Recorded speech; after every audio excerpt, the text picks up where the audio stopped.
Mark, it is 5 past. So if you would cue up a flag, I think we can get this thing started. I'm all set with it. All right. Everybody please join in Pledge of Allegiance. I pledge allegiance. Pledge allegiance to the flag of the United States of America, And and to to the the republic republic which stands one nation, one nation, under under God, God, indivisible, indivisible, liberty and justice and for all. justice for all. I really think we're getting better at that. And the 4-way test of the things we think, say, or do. Is it the Is truth? Is it the truth? Is it Truth. Is it fair to all Fair to all concerned? concerned, will it build goodwill and Will and better friendships, friendships? Will it be beneficial to all? concerned. But we still have some work to do on that one. Tiffany Leeson is going to do our thought for the day. And she reached out last week asking for that job. I'm so appreciative. Okay. And I'm also doing attendance, so I'll be back and forth. Okay, so the thought for the day was after Brett Allison's laughter chit chat last week, there is a yoga practice of making people laugh. So I propose that we laugh out loud for 20 seconds, and then I have a little meditation. You have to unmute yourself to laugh with her. No, you have to laugh. So go ahead and chuckle. I'm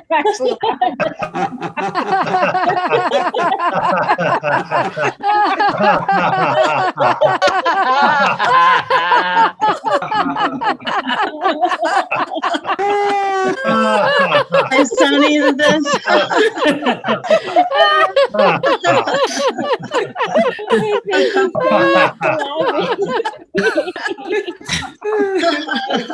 So good. I feel better already. Me too. I was thinking about Rotary and the call to service and how we connect with everybody through our service. And in yoga, we have a loving kindness meditation. So if you just want to repeat silently after me, may I be safe. May May I be safe. May I be healthy. May I be May I healthy. be healthy. May I be at peace. May I May I be at peace. Now say it to your fellow Rotarians. May you be happy. May you May be you May be you be happy. May you be healthy. May you be healthy. May you be at peace. May you be at peace. And now think of all the Rotarians in the world and send this out to them. May you be happy. May you be happy. Be happy. May you be healthy. May you May be you healthy. be Healthy. May you be at peace. May May you you be at peace. And that's my loving kindness meditation where we connect with all Rotarians, wishing them well. Thank you, Tiffany. That was And then really- you guys can laugh as much as you want today. You might want to hire Ange to come in for your laughing yoga. She was really good at I'll take her. it. How about if we take a minute to introduce our guests and visiting Rotarians? For those of you from Yampa Valley Community Foundation, we will give you a formal introduction in just a little while, a more formal one. Who's that? Steve, you're off mute. Would you like to go, Steve Jensen? Sure. I'm Steve Jensen, and I've applied for membership, and my wife and I moved here from Golden in September. And so I'm a former Rotarian from the Rotary Club of Golden. Thank you for joining us. Andrew, you're up. Thank you, Jillian. I'm Andrew Zabak, and I've been back in Steamboat about 2 months now. I work over at Alpine Bank. I look forward to joining you all. I am off the board by Edwards Rotary at the end of this year, so plan on joining at the beginning of 2021. Great, thank you. Jack Ebel? You're on mute. Jack is my guest today, so hopefully he'll unmute himself and can introduce himself again here. I'm unmuted, right? There you are. Hey, did I enjoy that laugh? I'm going to join this club for the principles and for the laughter and because of my friend Steve. So I'll put my application in. I really dug the laugh, though. Thank you. In that order. Thank you, Jack. Yeah. Matthew Rochon? Yep. Hello, I'm here. I just put in my application, so look forward to being a member. Yeah, thanks for the invite. I appreciate it. Thanks for Peter, Randy, joining and us. all of my sponsors. Am I missing anybody? All right, excellent. Announcements. Ashley Kane, would you like to go first? Sure. Okay, I just have to find the letter. So Ange received in our Rotary PO box yesterday a little note from Brandon LaChance, the principal. Well, I think he's got a different title now, but at the North Route Charter School. And it said, "Dear Rotary, it's been a while since the Lobster Fest, so I wanted to update you all on the Sancy Shaw Memorial Soccer Field. This fall, our community center will be built, followed by the soccer field. We are getting closer to our grand vision. Thank you, Rotary, Brandon." Yay. So I just want to give that update. Thank you. That's so great. What great positive news. Paul Hebert, would you like to go ahead? Are you on here?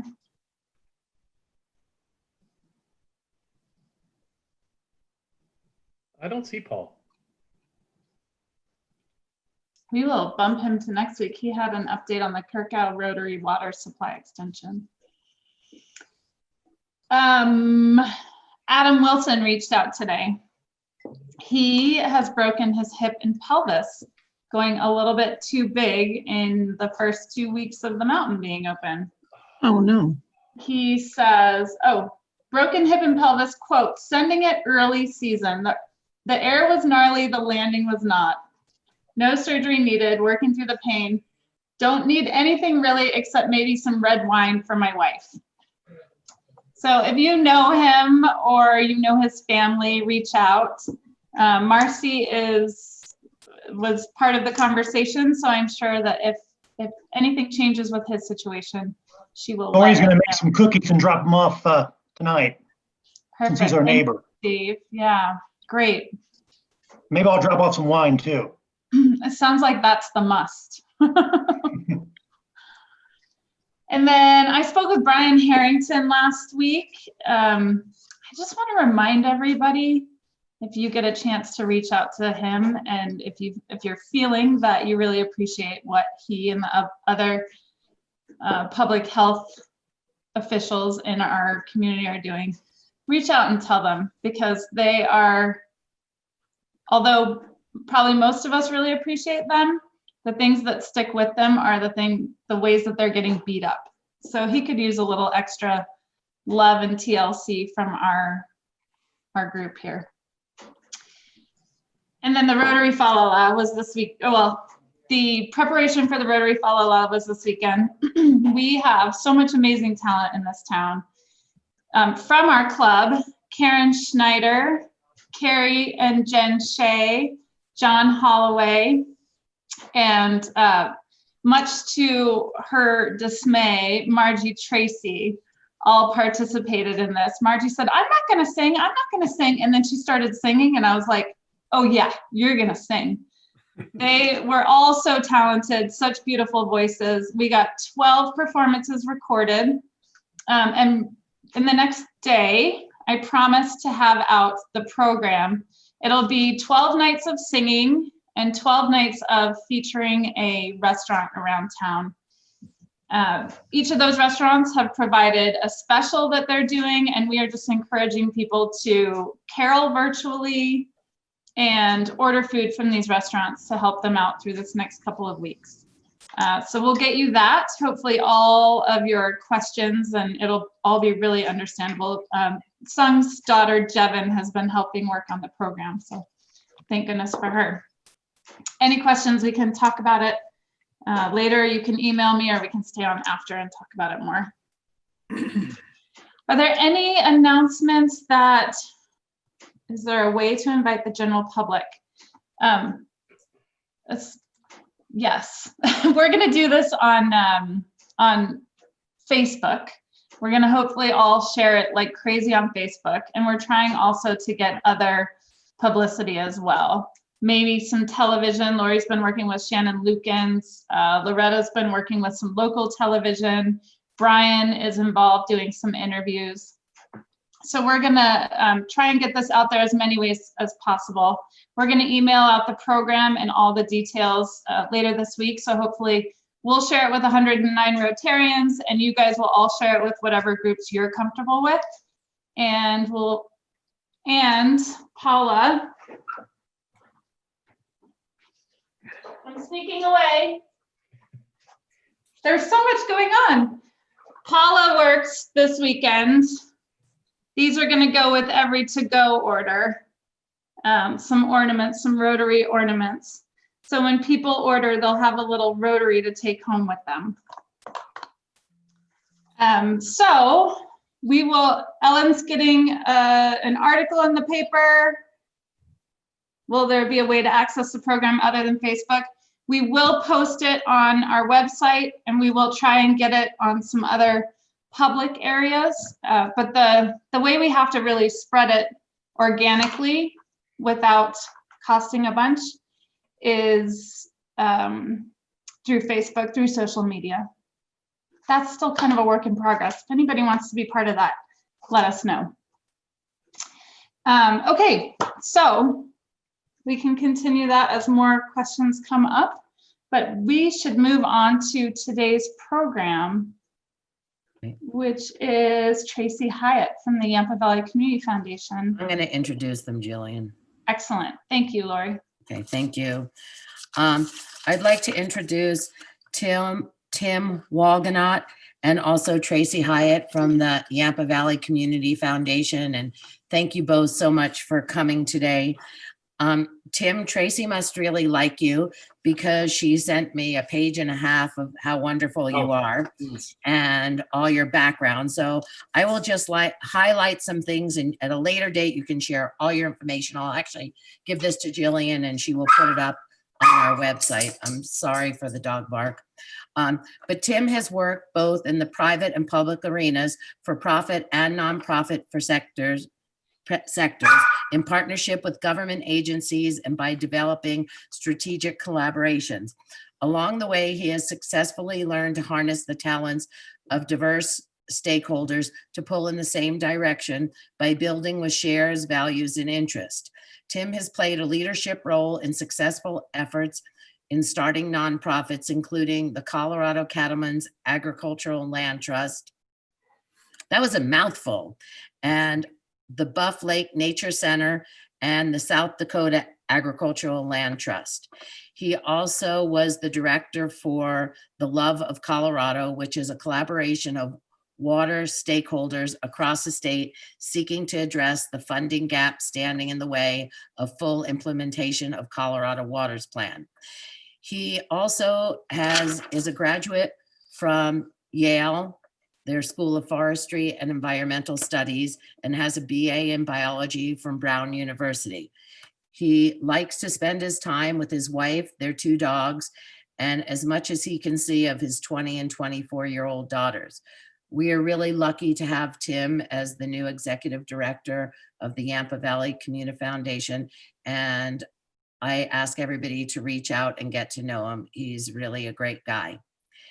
And Tracy Hyatt, my first interaction with Tracy, I just fell in love with her. She's the most eloquent speaker I've ever heard, and I think you'll really enjoy her today. And she has spent her life cultivating deep and meaningful relationships in her 16 plus years in the Yampa Valley through her role in marketing, community outreach, and advocacy with Steamboat Sotheby's Realty, as well as her extensive community involvement. She served on the board of several nonprofits and has been instrumental in the establishment of donor-advised funds with Yampa Valley Community Foundation. She has worked with YVCF marketing and Impact 100 steering committees prior to joining the YVCF team. Tracy's greatest joy in life is spending time with her husband and her young son, whether they are river rafting, fishing, camping, or spending the days in the mountains in the winters. She is passionate about making an impact on the Yampa Valley community and about YVCF's mission of connecting people with causes that matter. Again, welcome both of you, and we're really excited about your presentation, and I'm sorry about the dog barks. Thank you so much for that introduction. I wasn't expecting that, so that was, I appreciate that. Hi, everybody. It's wonderful to be here. It's great to see all of you. I'm new to Steamboat. I'm not new to Colorado, grew up here in Colorado, but moved here at Steamboat right at the heart of the COVID crisis. So haven't gotten out and met people in a very big way, just kind of one by one. So it's wonderful to have this opportunity to just see all of you and learn a little bit about your work here. And for us to be able to tell you a little bit about the Yampa Valley Community Foundation. And I know most of you are probably familiar with the organization, but we thought what we would do is provide an overview, because we know it's there's a lot of different things that the foundation does, and we thought it might be helpful to walk through that in an organized way, so you'll have a better picture of the work of the Community Foundation here in Steamboat and in Routt and Moffat counties. So what we'll do is I'll provide an initial overview and then hand it to Tracy to get into some detail about the different programs we run and the ways we engage with donors and try to achieve our mission. And then we'll hopefully save enough time at the end to really have some questions from you all, and we're happy to answer whatever questions you may have.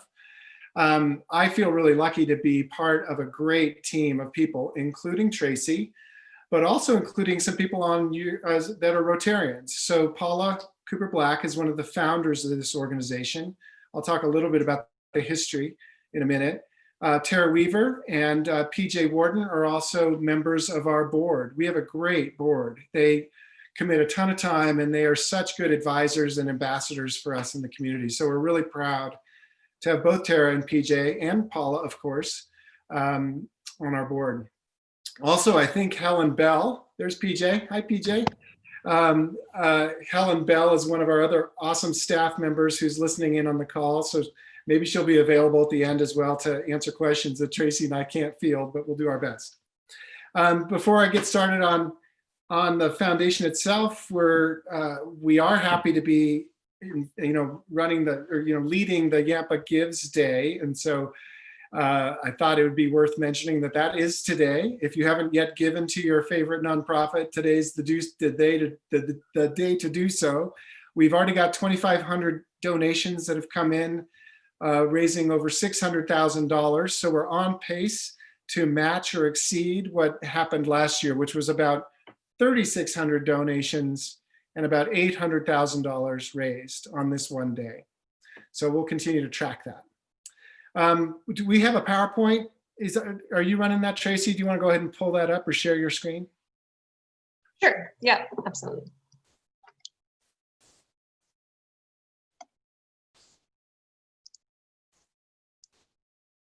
Are you seeing that full screen? We are seeing it, yep. Why don't you go ahead and go to the next slide, Tracy? Oh, yes. Thank you.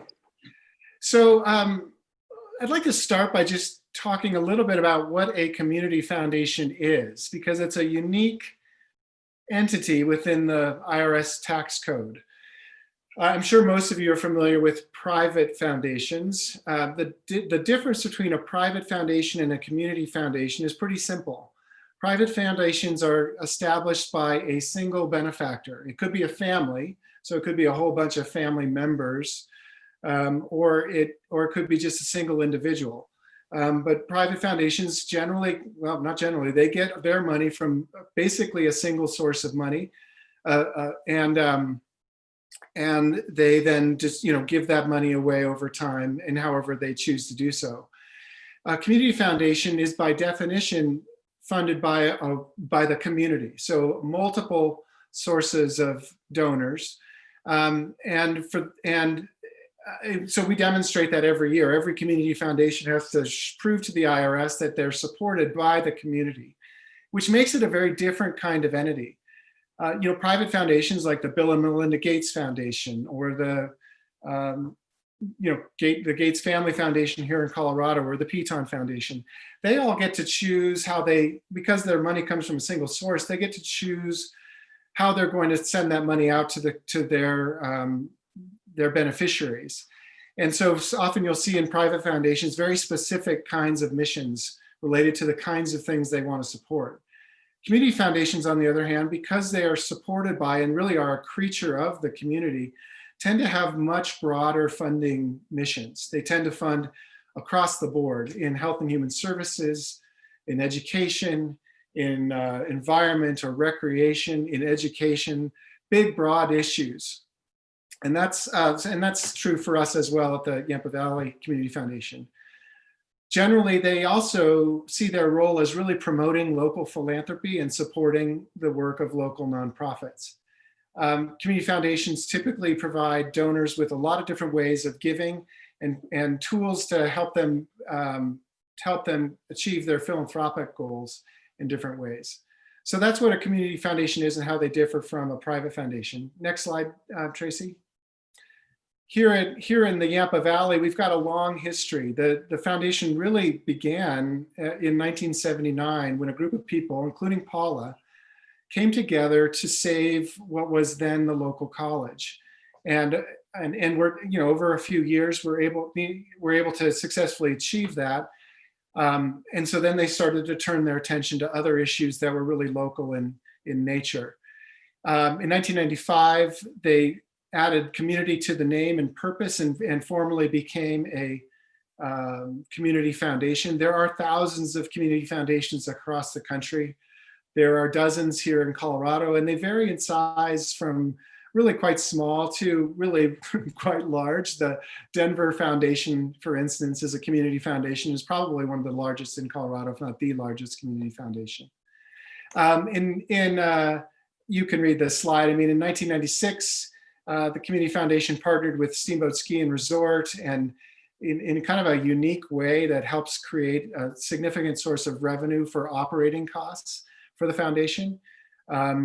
It does this Passport Club, which is run through the Steamboat Ski Corp, allows us both to generate charitable funds that are then granted out through our community grants round, but also provides about 40% of the revenue we need to run the organization.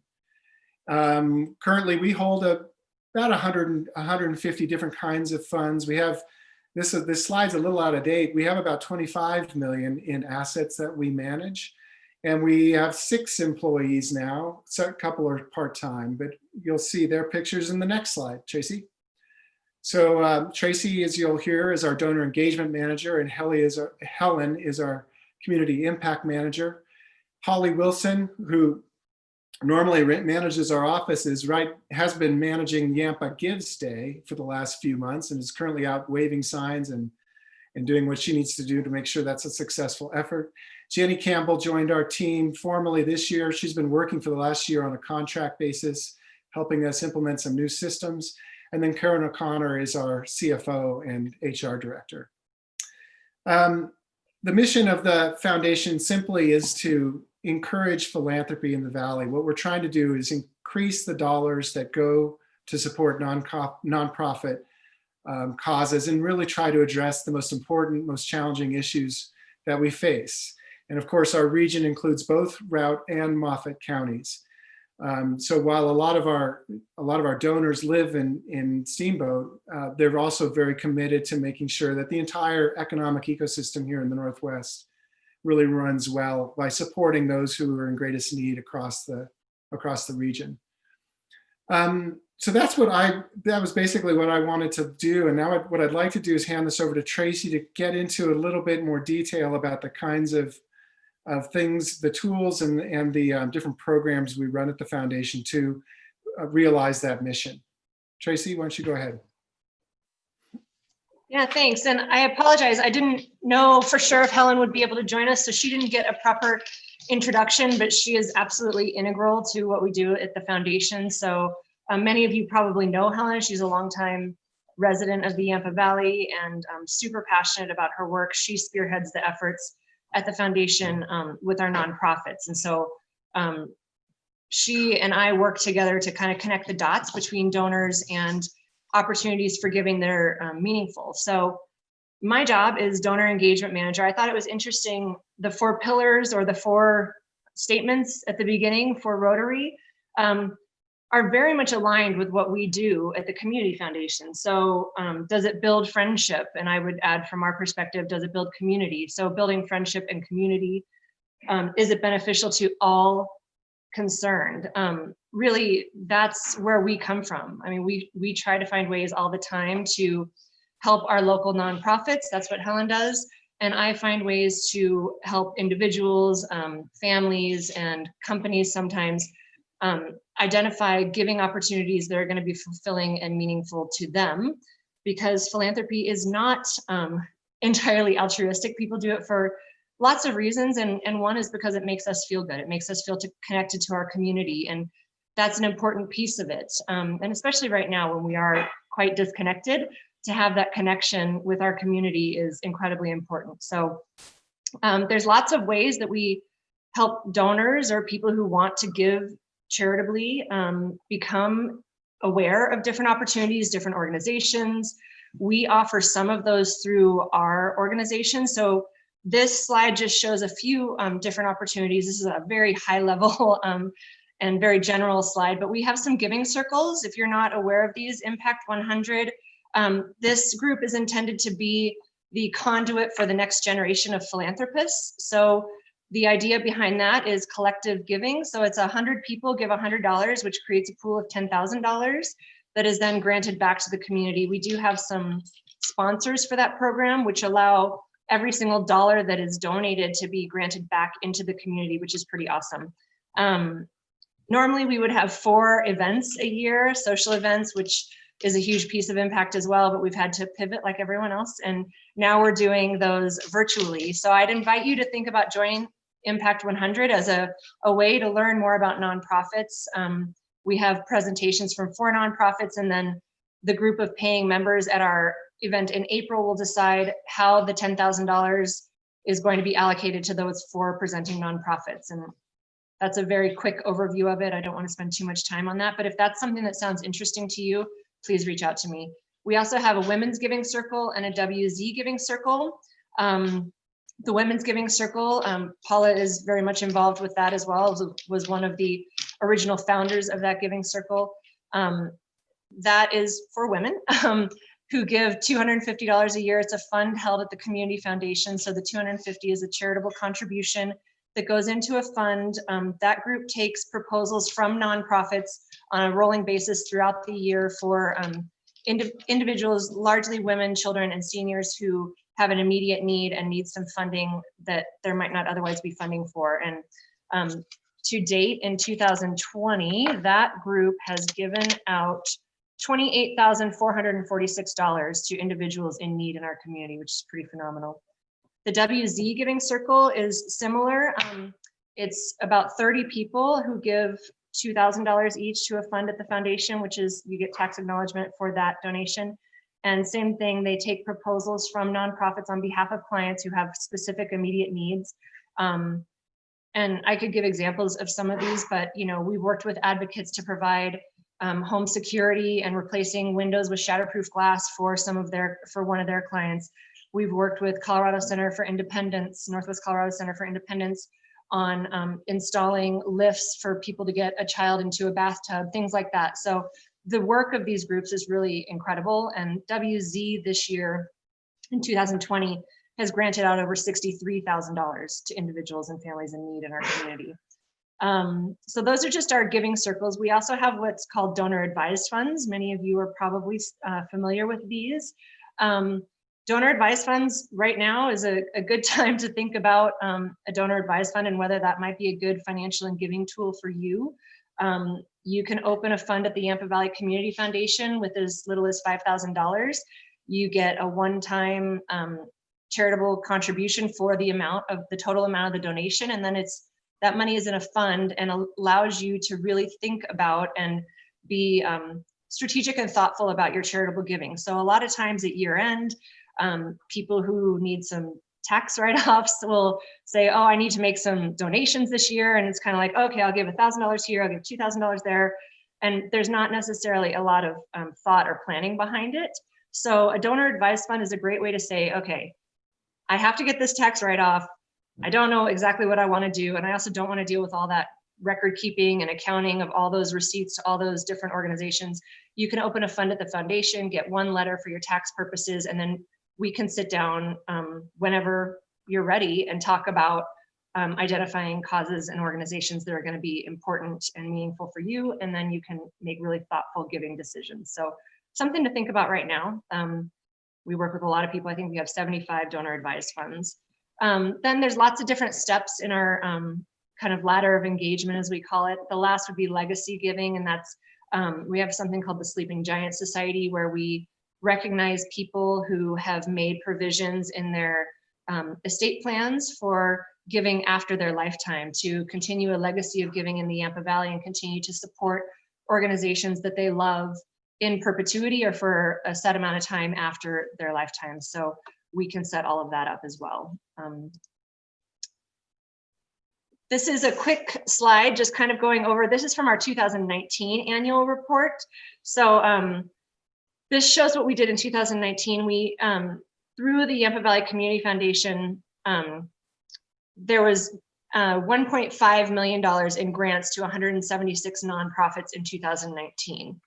19 million in total grants since our inception is what we've given out. Actually, in 2020, and Helen can jump in here, we are on pace to surpass $3 million in grants through the Yampa Valley Community Foundation. So that's through our funds, scholarship funds, through our community grants round, lots of different things that we do and the people that we work with. So pretty incredible impact that we've had. We've got donor advised funds, like I mentioned, and we also actually administer now about 34 scholarship funds. Last year it was 27 that distributed over $200,000 to 107 local students for education and other purposes. We talked a little bit about the giving circles, but those are the numbers from 2019, so we're on pace to far surpass that. Tim touched on the Passport Club. This is how we get a large portion of our operating revenue at the foundation, but it's a partnership, a 24+ year partnership with the Steamboat Ski and Resort Corp that memberships, people buy memberships and they get benefits, including either a silver transferable medallion or 2 Steamboat ski passes. There's a locker room, which we're actually calling a, what are we calling it? Ski storage this year, because there's no shower or anything. So we don't want to fall under the locker room restrictions, because that's not really what we are. But there's a ski storage locker at the base area, parking, and some other benefits, but basically $6,000 per membership this year, 80 memberships. So that generates $480,000. After all costs, that leaves us about $400,000, which is split between the Community Foundation and the Steamboat Ski Resort Corp. The Ski Resort Corp, their portion stays at the foundation in 3 charitable funds. One is a scholarship fund, one's an environmental fund, and one is a community charitable fund. And they do granting out into the community. And that has resulted in almost $2 million of granting into the community through the Passport Club over the years. So that's kind of what we do in a nutshell, but really what I love doing is having one-on-one conversations with people and learning about what you love and why, and what's going to resonate with you in terms of charitable giving. You don't have to be a multimillionaire to be a philanthropist and to do charitable giving. You can make a significant impact. You know, everyone has either time, treasure, or talent. And so right now, finding different ways to connect the community and to each other is incredibly important. And also our nonprofits need that support now more than ever. So Yampa Valley Gives Day today is a great opportunity. But Helen has her finger on the pulse of what's going on with all the nonprofits. And Helen, do you want to jump in and add something? No, I mean, Tracy, you've said everything that I think, but if there's any individual questions about nonprofits, something the foundation does, you know, if you have a question about maybe wanting to support youth programs or health and human service organizations addressing a certain cause you care about, we're always happy to chat with you. And we definitely field those conversations at the end of the year, probably a couple per day. So if you have questions about where to give, just give us a call. I'm going to stop the share.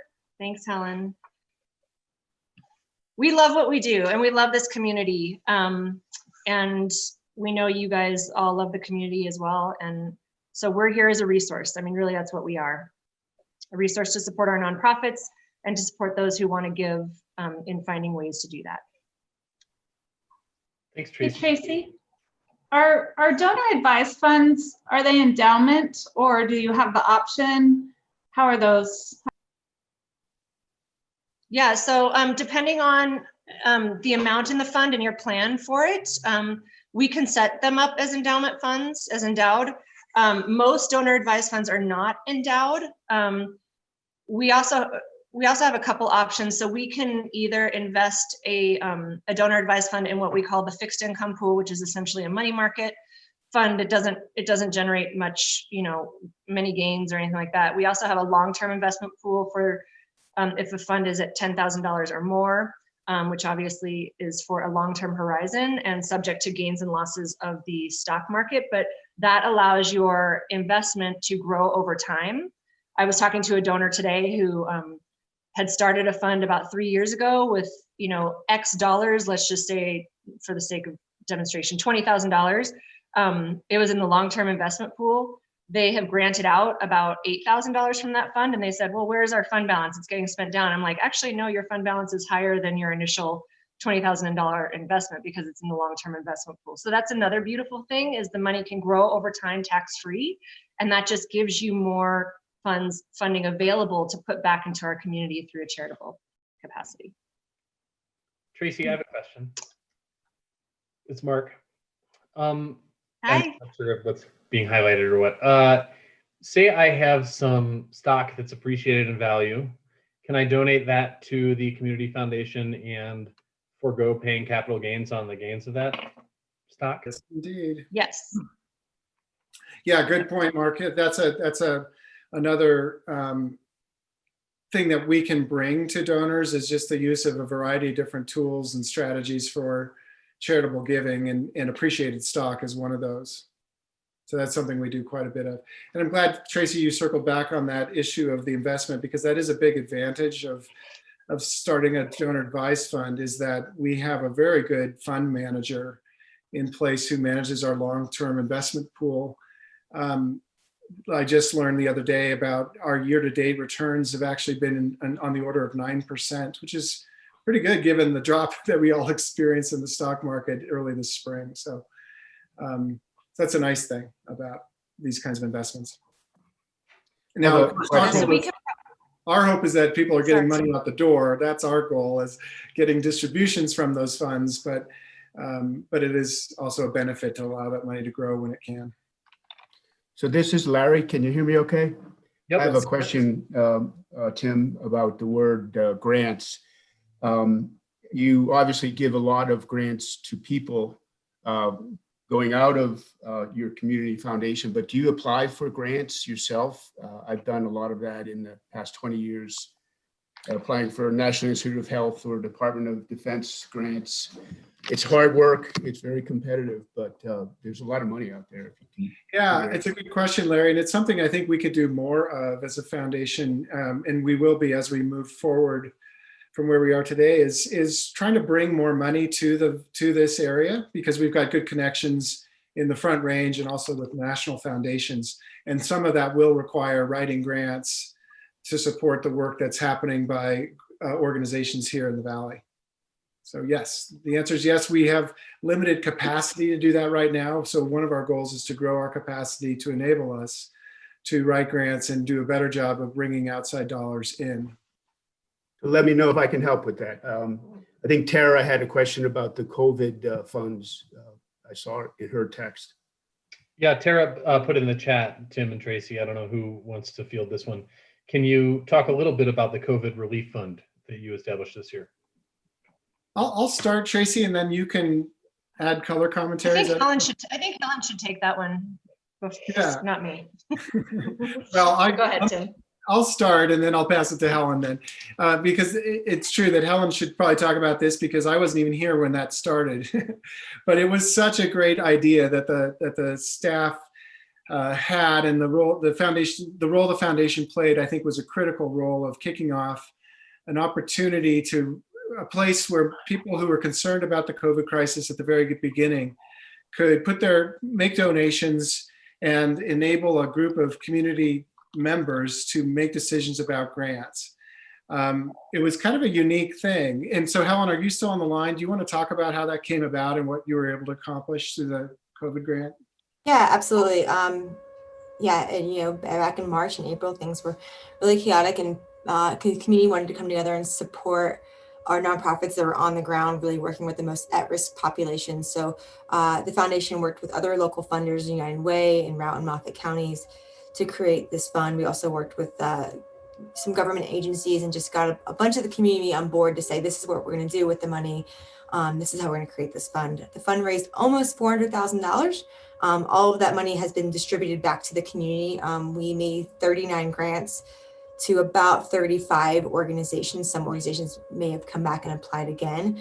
The grants definitely changed throughout the cycle. At first, it was mostly a PPE, making sure the most at-risk people were getting the food and shelter that they needed. And then slowly those needs changed. Through the fall, we definitely saw the needs move to our youth in the community, our teenagers and school-aged children that were starting to see some psychological effects from COVID. So put money towards programs that were really reaching out to those at-risk youth that maybe were not attending half-day cohorts at virtual school. So it's been a great community effort. We're so thankful that all the gifts that came in to facilitate $400,000 in giving. Really think I know the nonprofits have stated this fund allowed them to pivot their operations and continue to serve on their mission in the community. So yeah, if you gave to the fund, thank you. And right now we're putting the fund on hold, hoping to not ever have to relaunch it again. But any other questions for that? Well, let me add one other thing, Helen, which you didn't mention, but one thing that was really neat about that was the collaborative nature of it. So a number of different funders came together on a regular basis to talk about what they were each doing as a result of the COVID crisis. And I think that conversation enabled these funders to coordinate where they were giving and to make sure that all the money that was getting out the door was as highly leveraged as possible. So Karen Schneider, for instance, was a big part of that conversation. It was really neat to see. I was really impressed coming into this community to see that kind of collaboration right out of the gate. We have a question from Carl Gills, a follow-up about the donor advised funds. From a tax standpoint, is there different treatment of donations to a donor advised fund versus directly to an individual nonprofit? No, a donor advised fund. So the Yampa Valley Community Foundation is a 501c3. We need donations to operate just like every other nonprofit. But what happens when you open a donor advised fund? Technically, the money is donated to the community foundation. The donor relinquishes control of that money, and it becomes an asset of the community foundation that is administered technically by our board. So the donor has advisory power. The board technically has what we call variance power. So a donor, what happens is the money comes to the foundation, the donor gets a tax acknowledgement for the full amount of the donation as a charitable contribution to a 501c3, which is Yampa Valley Community Foundation. And then when the donor decides they want to make donations or grants to nonprofits or educational institutions, some religious institutions, some municipalities, anything that qualifies under IRS guidelines as a charitable contribution, you send a request. We have a really cool online donor portal where our donors can log in and get real-time access to their funds, all of their information, make grant requests. Staff, which is Helen and a couple other staff members, review those grant requests, make sure that they're in line with IRS regulations, and then sends recommendations to our board for approval of those grants. Our board reviews them and gives approval. So that's the process, but that's a long answer to a short question. Tracy, do funds dispersed from a donor advised fund to a nonprofit, do they have to stay in the Yampa Valley? Can they go to any qualifying nonprofit? They can go to any qualifying nonprofit in the United States. So we cannot make international grants, but that's really the only caveat. So obviously the benefits to working with the community foundation with a donor advised fund or charitable fund is that we kind of have boots on the ground. We have intimate relationships with the nonprofit leaders and understand the programs and the needs of the community. And so we can help donors identify opportunities, but we're absolutely able to make grants to any qualified organization. And then Alyssa makes a good point. Yeah. Go ahead.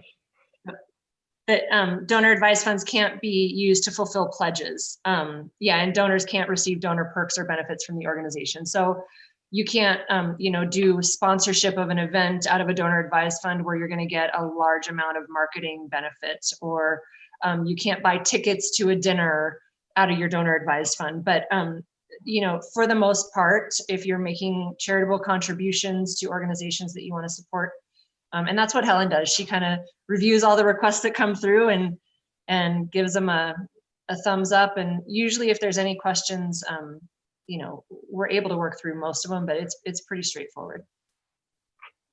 Great. Any other questions out there? Heather. Yes, hi. Lori, first of all, I want to say thank you for introducing Tim. I've always wondered how you pronounce his last name. I can't have it now.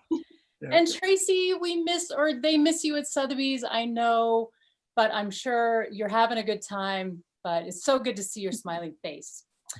So I just have a question for you, both of you, I guess, really. About 10 years ago, the buzzword in the nonprofit world was collaboration. And now with COVID especially, I'm curious if you're seeing that there's more of a shift to integration rather than just this collaboration. And if you're running into just some donor fatigue, how many nonprofits do we have? Registered nonprofits do we have here in Steamboat? So I guess there's kind of a couple questions there. I'm going to defer to Helen on the last question about numbers of nonprofits, and also Helen, your perspective on that first question, collaboration versus integration. Why don't you jump in? Yeah, it's definitely other great questions. It's shifting sands, I would say, for the number of nonprofits hitting and moving. We get asked that question asked a lot. Our answers, between 60 and 90 active nonprofits in the Valley. I would say right now, the number's closer to about 75 active nonprofits in the Valley. The reason I can't give you a hard answer is because some nonprofits are still eligible to receive donations, but they're not really doing anything. So that's my answer to your last question. It's not an exact number. For the donor fatigue and collaboration, fortunately, we live in a really philanthropic community. And as people are moving into this community, especially the new homeowners, we've seen an increase in they're coming to town with that same mentality that they want to be a part of the community, and doing that is through philanthropy. So I think our nonprofits also are I know that they have great leadership and are doing excellent work. So when you're proving that you're a necessary item in the community, I don't think that donor fatigue happens because people want to continue to support your cause year after year after year. If you're doing great work, which we can say most of our nonprofits are. Does that answer your question, Heather? Am I missing any part? There was a lot of questions there. I would just add for the donor fatigue, and then I'll jump back to you for the collaboration and integration, because I think that's really key. But for the donor fatigue, what's really interesting is I think what I've experienced in talking directly with donors is that it's kind of the opposite. I mean, there is some fatigue in terms of people doing the same old thing. They still want to support the organizations they've always loved. And everybody has a handful that they say, this is the top of our list. We always give to this organization. but there's a much stronger appetite and desire for branching out from there and supporting the community more holistically. And so that's kind of across, environment, arts, health and human services, education, all of the different pieces of the puzzle that make this community such a special place. Donors have really stepped up. And for example, like in our community grants round through the Community Foundation, typically we get about $60,000 or so donated to Yampa Valley Community Foundation. We have our own grants round once a year where we are an actual funder granting out. Our funds would typically give about $60,000 to that. This year, they gave almost $200,000 to that community grants round. So I think there is fatigue from donor perspective in terms of getting the same ask and the same message, but I think that people are hungry for opportunities to make a difference. And let me add one thing, Heather. I think it's a really good question, and I am definitely hearing from nonprofit leaders about concern about donor fatigue as they enter in this season. Yampa Gives will be a very important indicator of that, whether there's actual fatigue happening or not. But I know nonprofits experienced a big hit through COVID, and as we look ahead, I'm hearing from a lot of leaders that their biggest concern is the first quarter of 2021. Mm-hmm. So Great. Well, thanks. I appreciate that. Paula. And I miss you too, by the way.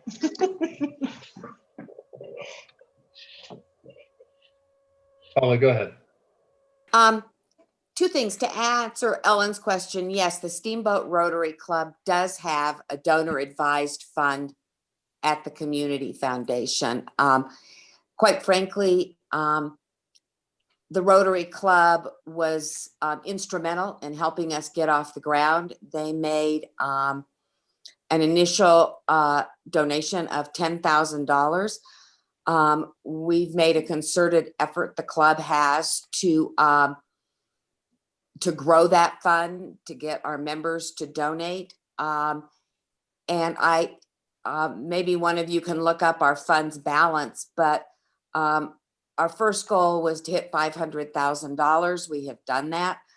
But this year, quite frankly, it really became apparent how important this fund was for our Rotary Club, because while we were unable to have any of our normal fundraisers, we did have money and do have money to use for grants back out into the community. So it has allowed us to continue to giving to our community while not being able to have our own usual fundraisers. So it's a really important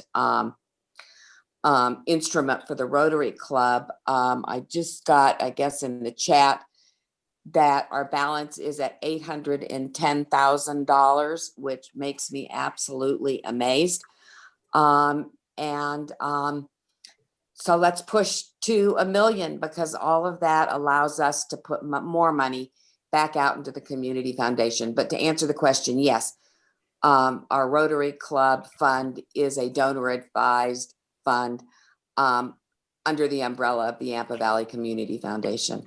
And on a personal note, I'm very grateful that Rotary has shown the faith in the Community Foundation that it has over the years. Thanks, Paula. Any other? Angela. Yeah. It's so funny that this is the Yampa Valley Community Foundation, and I'm receiving a text from one of our members. They're looking to give to Steamboat Springs Rotary on the Colorado Gives, and they can't find us. And I'm curious, I would assume they should be able to access our Steamboat Springs Endowment Fund, but they're not finding it. Is that because we're not set up for Colorado Gives Day? And is there a way of doing that in the future? Adrienne, do you have something to add in here? Just that I was able to see Rotary on there, and I wish I could tell you what page, but there's 8 pages, and it was towards the end, and it is alphabetical. So I think if you maybe look, I think it was Ski Town Rotary, wasn't it? Not Rotary Club of Steamboat. Yeah, I'm not sure about that, but I know it's on there. They did find this. They did find the Ski Town Rotary Fund, but not the Steamboat Springs I endowment. don't know who's running this club, but they are total slackers. I think next year, everyone. I Too can speak busy to- I making can speak to Christmas that. ornaments. No, to get placement on the Colorado Gives Day website, you need to go through a long application and get approvals. And basically their cutoff date is like mid-August. So it's something that we would need to prioritize. So Randy should have done that. Yeah, it's really on Randy's shoulders. But I'm sure that next year everything's to be running much more smoothly when some new leadership, some new blood gets in. In the meantime, I believe Tracy, Helen, Tim, correct me if I'm wrong, that person can go directly to the Yampa Valley Community Foundation's website to make a contribution to a specific fund. Even though it's not in the Colorado Gives kind of registry, it is still out there and available. While you all continue talking, I'll search for those links and share them in the chat. That's all. Anybody else with any questions? Thanks, and we can't end on that one. Yeah. Anyone else? Well, thank you, Tracy and Tim, and I know Helen jumped off, but we really appreciate all that you do for our community. We're really lucky to have you all helping I've learned so much from the Yampa Valley Community Foundation, just when it comes to nonprofits and, kind of working together in a community like this so that we're not overlapping one another's efforts and we're all being really efficient with our giving. So we really appreciate all that you do for our community. Well, thank you. Thank you for all you do as Rotarians and for the opportunity just to visit with you today. It's been fun and great to be part of this. We'd love if you guys have the time, if you want to stay on, we're going to hop into good news next, which is just everybody talking a little bit about their personal life and giving money to the scholarship fund. So we'd love for you to stay on, or if you have to jump, we understand. I have to jump off, unfortunately, but thank you all. Good to see you. Thanks, Tim. Bye-bye. And Heather, thanks, everyone. Thanks, Tracy. Heather Martin got roped into this by Mark at the last minute. So thanks for doing it again, Heather. It's all yours. Guilted in by Mark. So I'm going to need some help, I think, but I'm going to, so I think I need to say an intro as to why we do good news. We don't do fines in this club unless your phone is on, I guess. And, but we do take money for good news that we share that goes to our scholarship fund. So maybe I'm doing this, I guess I'll get to go first. Oh, well, and this is what happens when you get good news. I freeze every now and then. So, if you're gonna rope me in, you're gonna get the frozen girl every now and then. But I'll start by just donating 25. I wanted to really say thank you to 3 T's and a P, Tracy, Tim, and Tiffany. I love the laughing. That was really therapeutic. And P for Paula for all the work that she's done with Community Foundation. The Community Foundation was very instrumental with helping open the Boys and Girls Club, and I love everything they do for our community and really excited to have them here. So if anybody else has anything, I think you can raise your hand, or how does this go again, Jillian? Raise your hand. Can raise their hands or wave frantically or wave frantically. So I got to look for the waving frantically. Looks like Lori is waving at us. Lori, I know, has some really good news. How do you know? Oh, that's right, Heather. I forgot I'm having a baby. So you needed Lori's some having good a baby. gossip. Yeah. No, I really wanted to take the time. I don't want to talk about myself and my family, but I really want to say thank you to our president and really thank Jillian for so much of what she's done. I don't think people realize how tirelessly that woman works. She spent all weekend. She's very humble. This fa la la was her brainstorm that she came up with probably in the middle of the night when she wasn't sleeping, or if she was trying to digest the alcohol from the night before, I'm not really sure. but Jillian came up on her own, decided to do it. She spent all weekend. I stopped by a couple times just to make sure she was doing okay. It got kind of cold out there in the afternoon, but yet she was still able to drink that beer with frozen toes. And then she decided we needed to hang ornaments, and we needed to have ornaments. So I just think everybody really needs to give a shout out to Jillian, because she's really gone above and beyond, service above self. And Jillian, I'm not going to zip it. And I just think it's really important that people know that it's not just for her coming to the board meetings and coming to the meeting on Tuesday, but that woman is constantly working. And then thank you again, Tracy and Helen and Tim. That was absolutely wonderful. And please take a look at the Yampa Gives. It's so important to all of us. And Jillian, don't be so humble. Oh, it's $50 because it's Jillian. Thank you, Heather. It's nice. Yeah. Oh, Heather froze again. Time for that. You froze again. That's what happens when you get me. I have Andrew waving frantically. There's some really big news with Andrew. Well, I thank you much, Heather. Sorry I don't have the video today, but one really good news I have is you guys do an amazing job of doing great donations during good news. In previous clubs I've been in, nothing like this. So nice work, everyone, on that. It's really impressive and kind of intimidating in a way. But I am just really happy right now. This is my Christmas is my favorite time of year, and I'm probably on my 8th round of Christmas vacation in one form or another. And then this is a little weird to say, as I've probably only met about 8 of you before, but on Thanksgiving, I actually got engaged to my girlfriend of 2 years, and she said yes. So I'm throwing in 50. So thank you. Wonderful news for me today. Yay, babies and an engagement. Wow, there's no pressure there. Anybody else having a baby? Adrian, Adrian, I saw her. She waved when you said. The next bidder, Adrian, you have something you need to tell us? So luckily no baby, but I am going to put $50 in for my dog. So I think it goes in the group, right, Heather, of what you said earlier. So a lot of you already know this story, but on Friday afternoon, Toomey was with our dog sitter, and for unknown reasons, she decided to skip out of Moxie and make the journey across Highway 40 at the busiest time of day. Luckily, thanks to power of social media, we were able to find out what happened to her, which she was hit by a car on the way across the street, but was still running and okay. And we were able to find out where she was last seen, which was in the Copper Ridge area.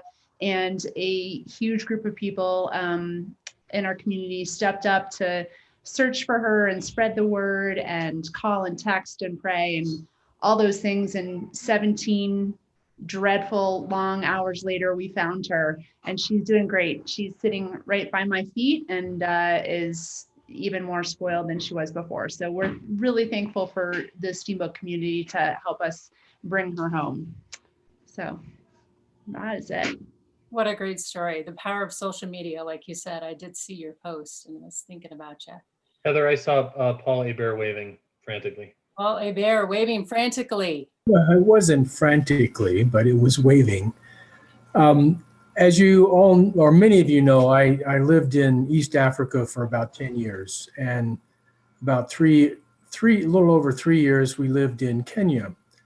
And we had a wonderful woman who worked for us as our housekeeper, and she had her family, had a baby while she was there, and we had contact with her since. She was, after we left, she started working for another American family with the embassy. And when coronavirus came along this past spring, all the Americans left, and she was left without work. and income. She's a single mother with 3 children, three boys, one who's now trying to go to college, one in high school, and then a younger one. So she got in contact with us in July, and basically she had, in April, I guess it was, and she was unable to pay rent. She really was unable to buy food. She was trying her best to make ends meet by baking and was not very successful. So we started supporting her. She was such a wonderful addition to our household when we were there. And so we've been giving her some money to get through. Hopefully when the embassy reopens and staff come back, she'll be able to get work again. But we just helped her buy a computer for a laptop for her son who's in college, and he was really unable to keep up because he didn't have a computer and couldn't do the work. And so anyway, I just wanted to say that she's doing well now, and she's looking forward, hopefully by early this year, to get a job back. And she gave a lot to us while we were there, and we're just feeling in the spirit to give some help to her. And it just feels really good that we can help somebody in Kenya who is really having a hard time. So I just wanted to give that. It's our good news. And in addition to Giving Tuesday, we've been trying to help somebody who's further away. So anyway, thanks a lot for listening. I know it's a little bit long, and I want to give $20, okay, for good news. Great news, Paul, and let us know if we can help further. I see Steamboat Rotary, Mr. Mark. You have something to say? I don't know, is it subtle? Really subtle. Today is Colorado Gives Day. I don't know if anybody noticed. We have I'd say probably more members of this club than not are involved with a nonprofit in this community in some way or another, whether it's being on the board, being employed, being in direct leadership of an organization. And this day matters a lot to a lot of those people. So I want to call out, and I know I'm going to forget people, specifically Karen Schneider. Ian, I know he was on recently. I don't know if he's still around. Bethany was here. I know she just started a new nonprofit as well. Alyssa is always here, but hiding. I know Carrie Shea's involved with the hockey club. We've got the community foundation. We've got Coleman with the concert series. So many of us are doing this with our time. And just want to throw out a gentle reminder that this is an important day for a lot of nonprofits in this community. This is not an advertisement for me. Support who you believe in. Tracy, I think it's super cool. I've had you guys on my list to call for personal reasons for a long time about a donor advised fund, and I couldn't be more thrilled that the threshold for starting one is as low as $5,000. I think it's a really neat vehicle for people who maybe don't know what they want to give to, but maybe to offset some tax liability, they could make a donation to their own private donor advised fund and sit on it until they realize where they want it to go. It's a really neat tool for people who want to be philanthropic. So thank you for sharing today. Be sure to thank Tim and Helen for us as well. And with that, I will throw in $50, Heather, because you called me out. But also I am kind of advertising for advocates here. So it's fair. It's only fair. Please be generous. Everyone has been so very generous this year. We're not through it yet. Thanks a lot. Wow, so intimidation is the name of the game. I think somebody said it earlier. Or guilt, either way, guilt, intimidation, whatever works. Well, thank you so much, Mark, for all that you do. Advocates is an extremely important part of our community, especially in this time. I think we are all aware of that. I think I saw Pond Hockey Carey up there waving his hand somewhere. Do you have something to say, Mr. Shea? Not nearly as subtle as Mr. Fitzgerald, but nevertheless, we'll give it a shot. Want to thank Tim, Tracy, and Helen for the presentation today. Tracy, great to see you. It's been a while. We're actually actively involved in conversations with Helen, trying to set up a fund for the Steamboat Springs Youth Hockey Association. She's been awesome, absolutely awesome. So what a tremendous resource we have there.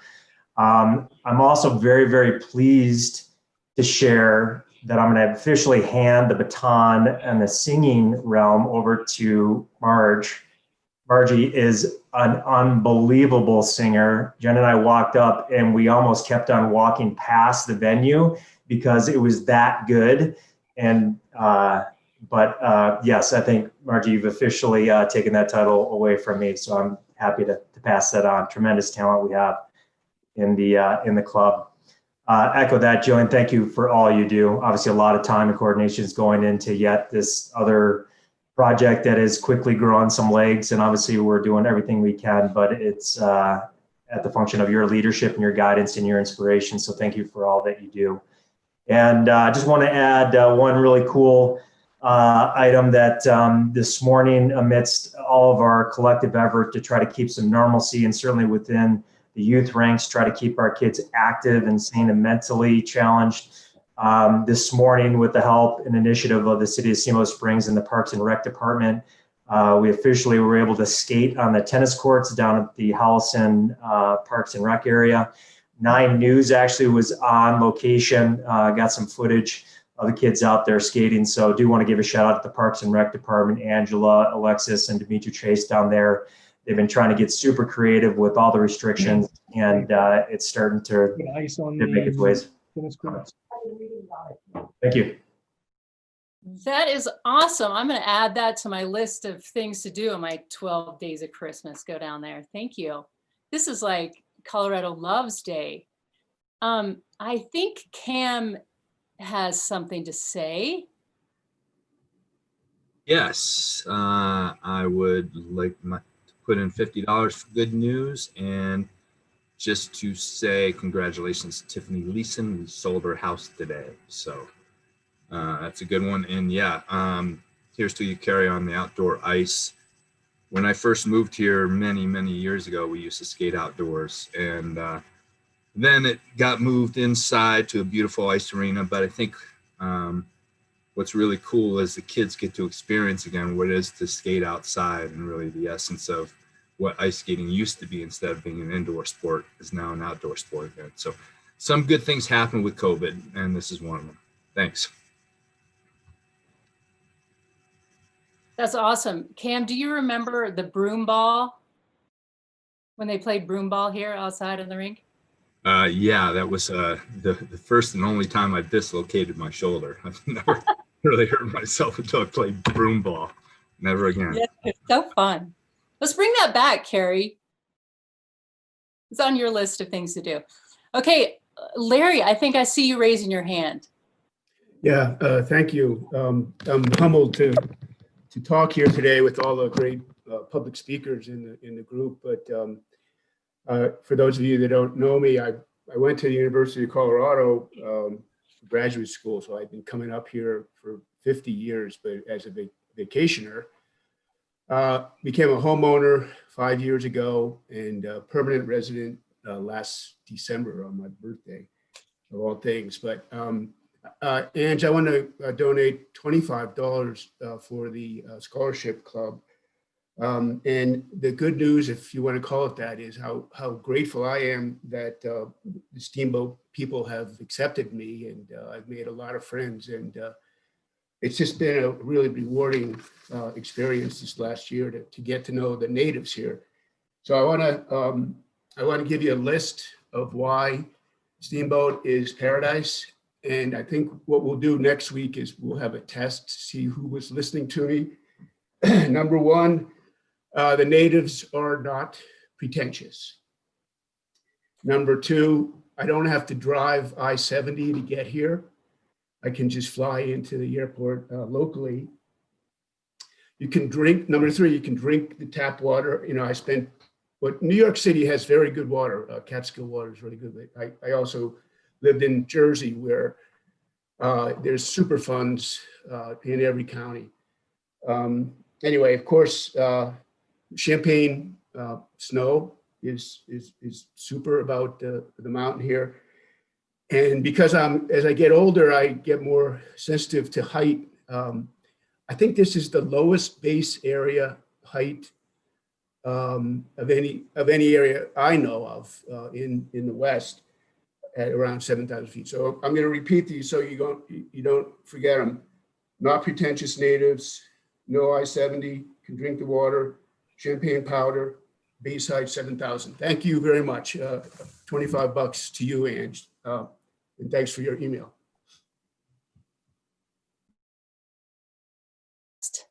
Test next week. Thank you, Lawrence. And let's not forget, and the noon Rotary Club is the best, right?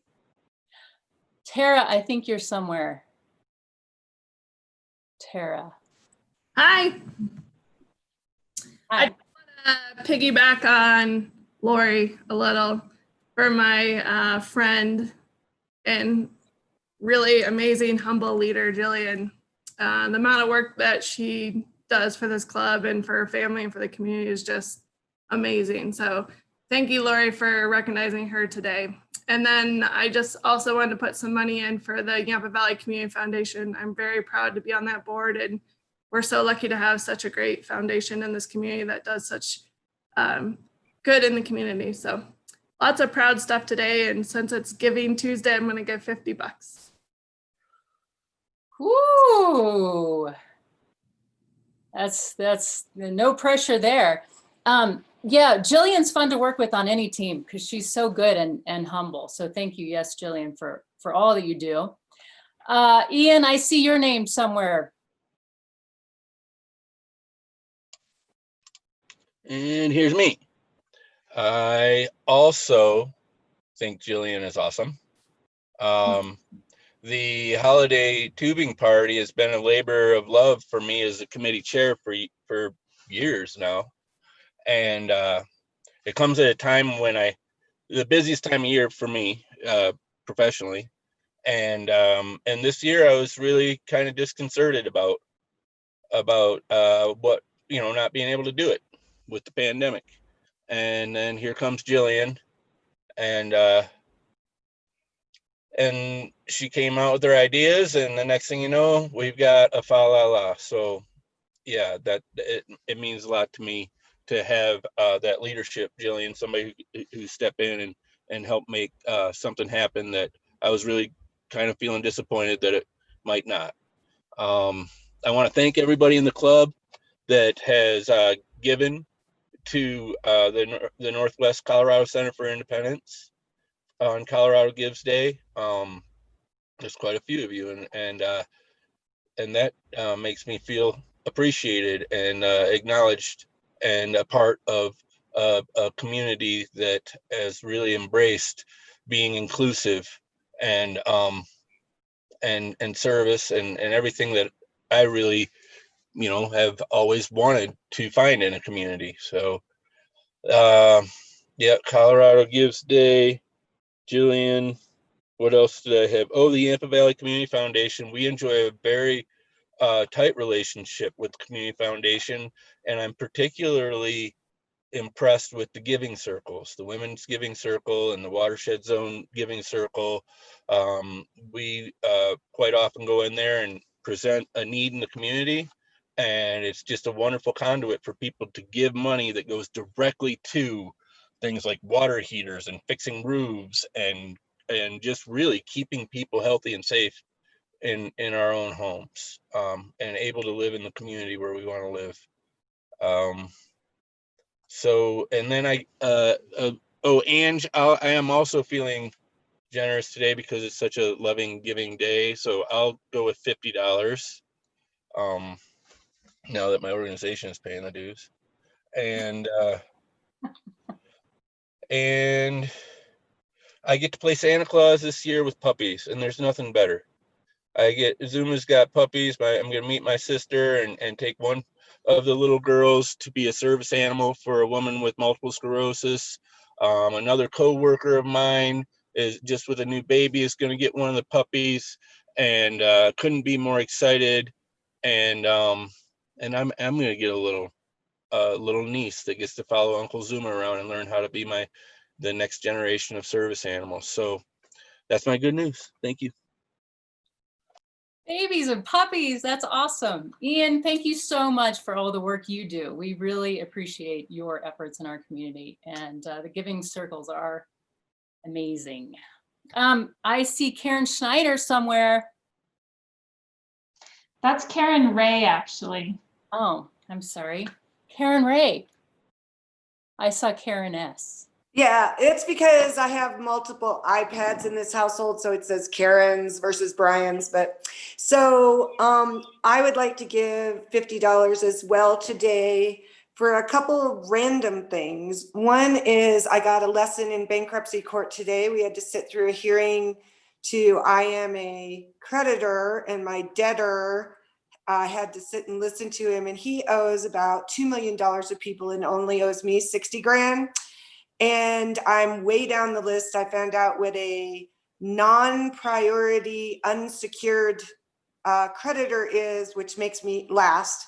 But I'm glad we sat through it because we changed our feelings towards this person from anger to empathy.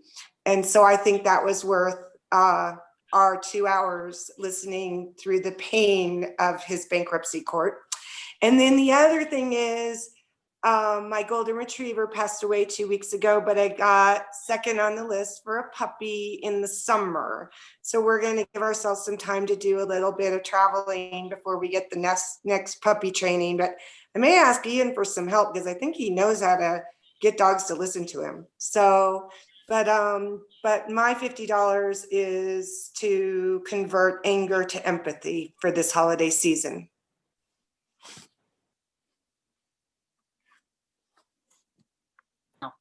Oh, what a great message. Karen, how many puppies is that? Well, I've had 2 golden retrievers that we've lost to lymphoma. And so I'm number 2 on a list with a really good breeder that has no history of cancer or hip dysplasia and Goldens. So we did a little more research this time, trying to find a line so we wouldn't be so heartbroken and spend all the money on chemo and watch them get sick. So hopefully we'll get longer than 9 years out of the next one, but we're going to wait until the summer to be able to go to my Rotary exchange student's wedding in Romania in August. So we'll get the puppy about a week after we get home from that. So hopefully the EU opens up and we get to go to the wedding. So right now we're counting on it. Nice, nice. See, weddings, puppies. Who's got a baby? Who's got, Ellen, my business partner, you can have a baby? Ellen, congratulations. Wait, you're muted. Okay, I did it back and forth. Sorry. No, not having a baby, but I am trying to spread the wealth today, so I can only do 25, but it is We Love You, Jillian Day for sure. And it isn't just we love you, Jillian, because we love lots of people, but we also admire you and appreciate you. And that's a whole nother level. So thank you for what you're doing now, what you have done all along, what you do as a person for all of us and in the community. So Colorado Gives Day is great. We Love You, Jillian Day gets kind of folded into it. And I'm really happy about that. And I am so jazzed about the Fa La La. I cannot tell you. It is going to be so amazing and fun. I mean, we're going to be in Denver. We're going to be national news. I mean, I'm telling you, she just thought it was a brilliant idea. She has no notion of how brilliant and how cool this is going to be. So every one of us Rotarians should be making sure that we are spreading, you know, the way to do this. And if you don't understand how to do that, then ask us, you know, ask Jillian, because let's put more on her plate, right? But be sure to say, how do I spread the news for this? So thanks, Jillian. Another Jillian Loves Day. You know, Tracy, doesn't it make you want to be a noon Rotarian? I just private messaged Tara. I'm like, what is going on? Is it always like this? I want to join. Noon Club is the best. March, Tracy. And I have a puppy too, Heather. I have a puppy. Very good. Very good. See, you can join. Angela, I think, you know, Marge Tracy also said $10 for a great weekend working with Jillian and meeting some great people who gave their time and talents for the Fa La La. I also.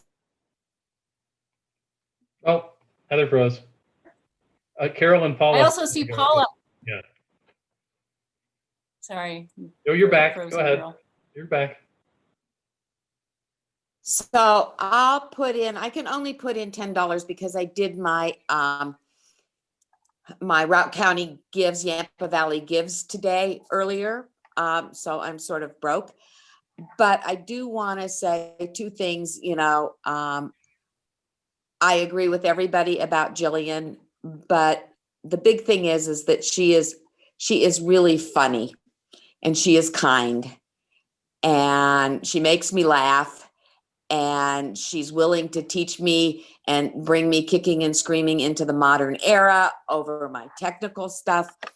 And so I appreciate her on multiple levels.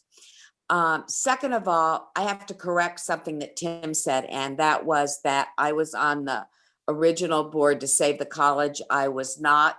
That was my husband, but he was on the board that started to save the college and created the original Yampa Valley Foundation. So I don't want to take credit away from what he accomplished.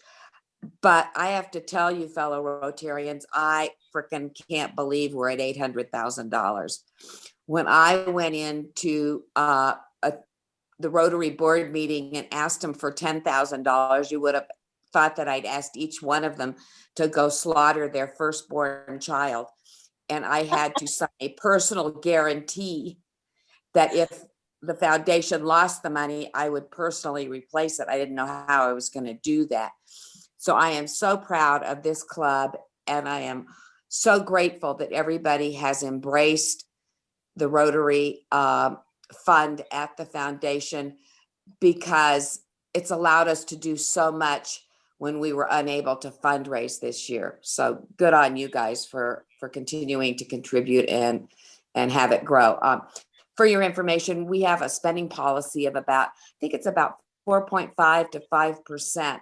And we've been able to do so much with that without having to invade our principle, which is awesome. So thank you. Thank you, Paula, for all you do. I love Angela, you see in the Kleenex there. I just wanted to point out that she did put in $25 also for Jillian, and she's already in tears, so she'll save herself the embarrassment of crying in front of you all. You're not embarrassed by that, Angela.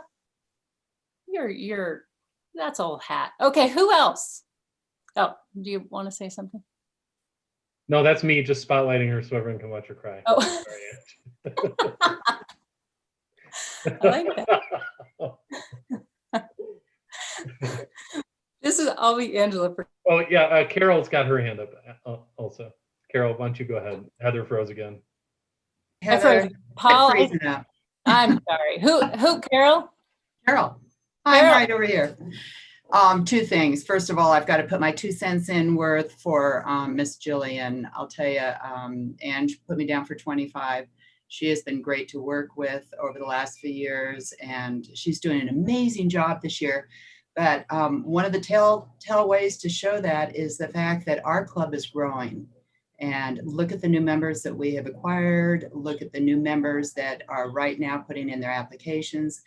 I can only imagine that there are very few clubs in our district or even nationwide that are actually growing during this pandemic. So that says a lot about our leadership, and it's due to Jillian and keeping the enthusiasm going and excitement.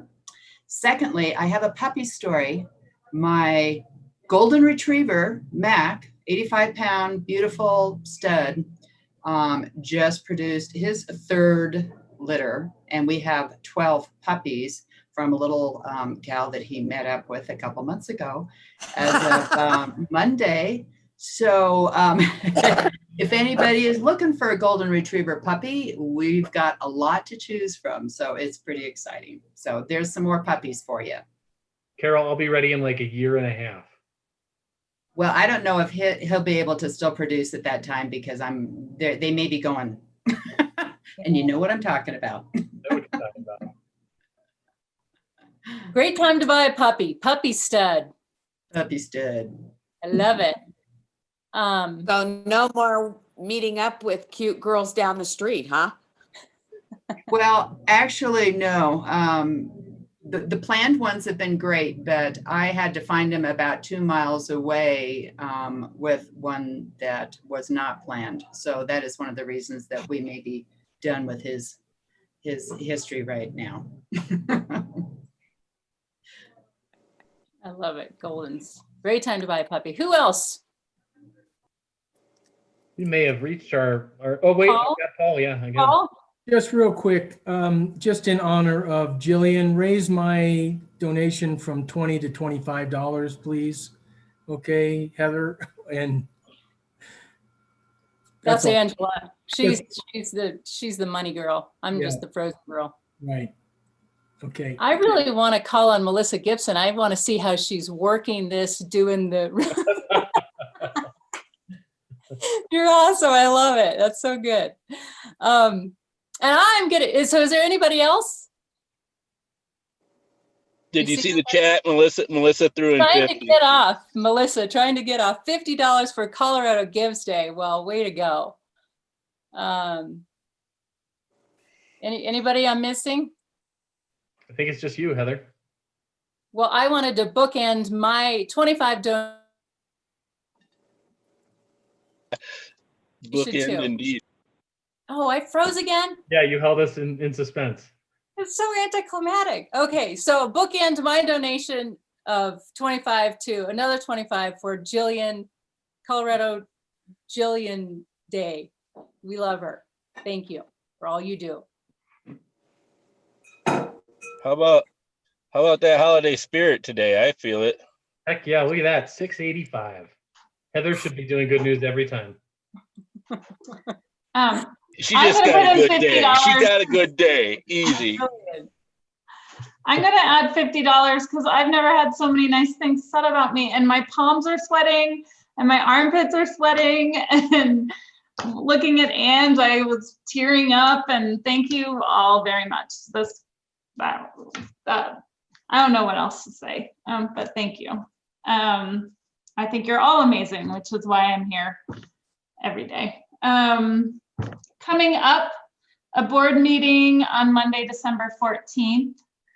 I will include the link to that board meeting, and I'm gonna do a December happy hour on Zoom. And I think I put it on my calendar for the 16th, but I forgot to put it on here. So I'm looking at that on the 16th, and I will include that too.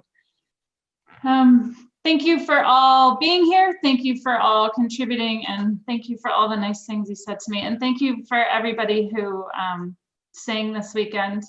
I'm really excited to share all of your talents with the community. We just have to figure out how we're going to share it now. Meeting adjourned. We'll stay on for a little if anybody wants to chat, as long as we don't say one more thing about me. We can talk about anything but me.